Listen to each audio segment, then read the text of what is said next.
यदि आपको हाल ही में हार्ट अटैक यानी कि दिल का दौरा यानी कि वो स्थिति जो हृदय की मांसपेशियों को रक्त पहुंचाना बंद हो जाने की वजह से उत्पन्न होती है, उसके लिए इलाज करवाया हो, तो यह वीडियो आपके स्वास्थ्य स्थिति और इसके इलाज के बारे में समझने में मदद करेगा।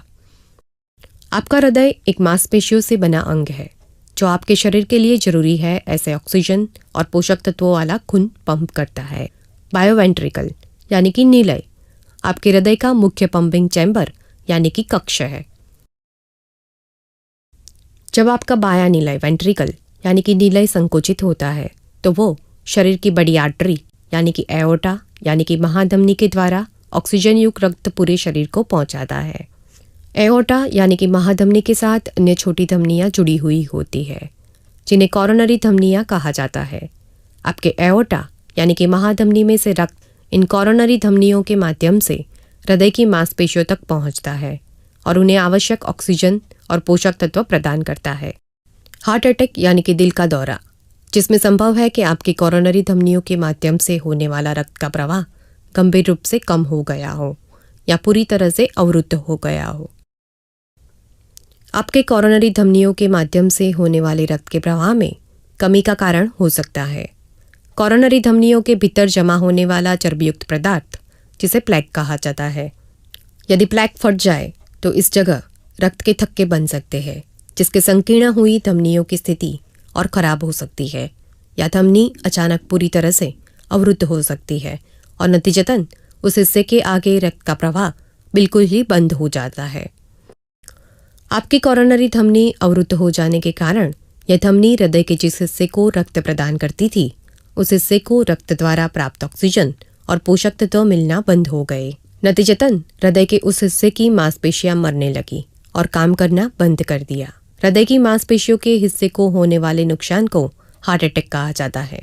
इस स्थिति को मायोकार्डियल इंफ्रैक्शन या एमआई भी कहा जाता है। आपकी कॉरोनरी धमनी के अवरोध को खोलने के लिए उस धमनी में से हृदय के क्षतिग्रस्त हिस्से को मिलने वाले रक्त के प्रवाह को सुधारने के लिए आपके हृदय के डॉक्टर ने इलाज का प्रक्रिया का सूचन किया होगा।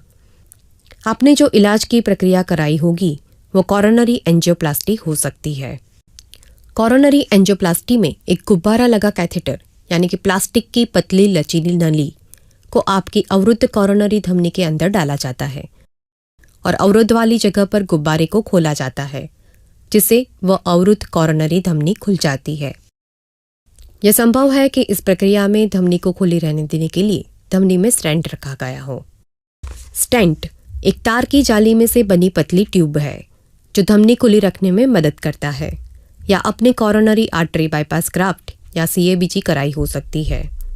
सीएबीजी की एक सर्जिकल प्रक्रिया यानी कि ऑपरेशन है जिसमें कॉरोनरी धमनी के बंद हिस्से को शरीर के अन्य हिस्से में से धमनी या शिरा लेकर बाईपास किया जाता है।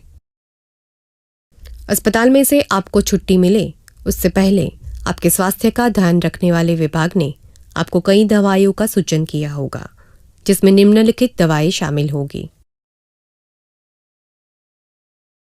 मुंह से ली जाने एंटी एंटीप्लेटलेट थेरापी यानी कि दवाइयाँ जो प्लेटलेट को एक दूसरे से जुड़ने से और रक्त के जमने से रोकती है।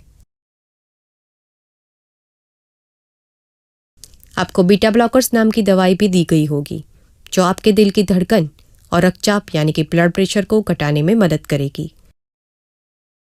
यदि आवश्यक हो तो एंजियोटेंसिन कन्वर्टिंग एंजाइम या ACE inhibitors, angiotensin receptor blocker या एआरबीएस और कैल्शियम चैनल ब्लॉकर्स जैसी दवाएं भी आपके रक्तचाप यानी कि ब्लड प्रेशर को कम करने के लिए काम करती है और आपके कोलेस्ट्रॉल को कम करने के लिए आपको कम चर्बी वाले आहार के साथ स्टैंड इन दवाइयाँ दी गई हो सकती है।